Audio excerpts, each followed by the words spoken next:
As I said, you, Samantha. The meeting gets underway today with heads of Sadec stock exchanges. This, of course, comes at a time when you've decided to can the Africa board. What is the strategic focus now from the JSE's point of view in terms of Africa? Sure. I mean, as you know, the African exchanges have been working for many, many years, at least 15 years together, to try and find a way to unlock investment into the continent. And today the conversation has been about building capacity across the continent's exchanges to be able to grow those markets. It's been about what product can we develop? Are there ways that we can encourage investors to route orders into those markets, and other ways for us to work together? From the JSE's perspective, it's about reaching out a hand of friendship to say, we need to work together. We are the largest on the continent, but that provides certain opportunities for issuers in the sense of giving them larger markets in which to trade. But we can't do that on our own. We need to do that and want to do that in partnership with our exchange colleagues. And of course, there are opportunities to provide investors with opportunities to route orders into the local markets, which we'd also like to investigate. The discussions today have been about that. Tell us about some of the ideas that you have around that, being able to offer investors, perhaps here in South Africa, an opportunity to invest in a big bank in Nigeria. Sure, I think there are two particular opportunities. The first is to find ways to attract those top, let's say your example, a big bank, to dual list in South Africa, or potentially list something like an African depository receipt. So it stays listed in Nigeria, to use your example, and you trade the depository receipt in Johannesburg. I think that would be very successful. So, for instance, with the reverse fee, we list an ETF on South African instruments in Naira in Nigeria, as an example. And another opportunity would be for investors using the JSE to be able to bring up on their trading screen, for instance, the Nigerian market, and be able to route an order from Johannesburg to Nigeria to execute in Nigeria. And the exchanges have been talking about versions of that. So tell us about the technology that is needed, because of course that would be very technology intensive. So how far away are we from that perhaps coming on stream in South Africa?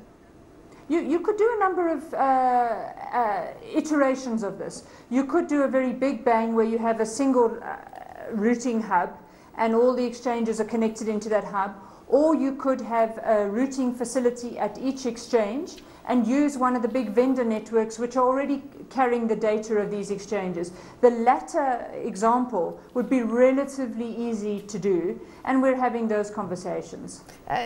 Nicky, I know that last year you were in talks with Mauritius Stock Exchange. Have those talks resumed?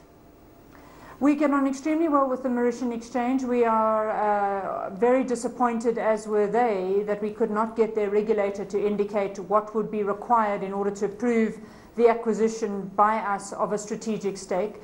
But what it does actually show, Samantha, is that there is a fair amount of concern amongst regulators about cross-border merger and acquisition activity between exchanges. So I think a better use of management time is to find ways to cooperate, to develop products that we can list in each other's markets, or routing opportunities. And frankly, that's where we're spending our time, also with Mauritius. So Nicky, of course, we track the African markets very closely, and we know that one of the big issues is, of course, liquidity, is, of course, that currency risk that many investors have. But what would be your assessment of the progress we've made? Because we know Nigeria's market, Nigeria's stock exchange, is very vocal in their plans for the markets. Zambia, Kenya, everyone's very excited, but what's your assessment of the progress? Well, firstly, it's a very good thing that all of our peer exchanges around the continent are looking at the right issues and recognizing that the standards that they offer their investors and their issuers need to be at global standards, and everybody is on the right track. The reality is it took us 15 years to get ourselves into a situation where we could at least say we had a ticket to the global game. And that's what's increased the liquidity on the JSE. So our colleagues are on the right path. It takes time to get there. I'm hoping that by cooperating more strategically with each other, we'll be able to leapfrog a certain amount of time and open up the market opportunities much faster, but it would take a different way of working with each other. Nicky, in terms of regional exchanges, is that likely to happen anytime soon? We know that East Africa is very keen on doing this.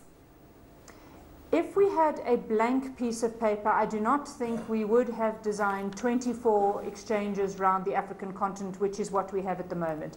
I think the reality is we would have designed even a single one, or perhaps a couple of regional ones that were linked to each other, and that would then be able to provide a much more deep and liquid pool for the region in which it's serving.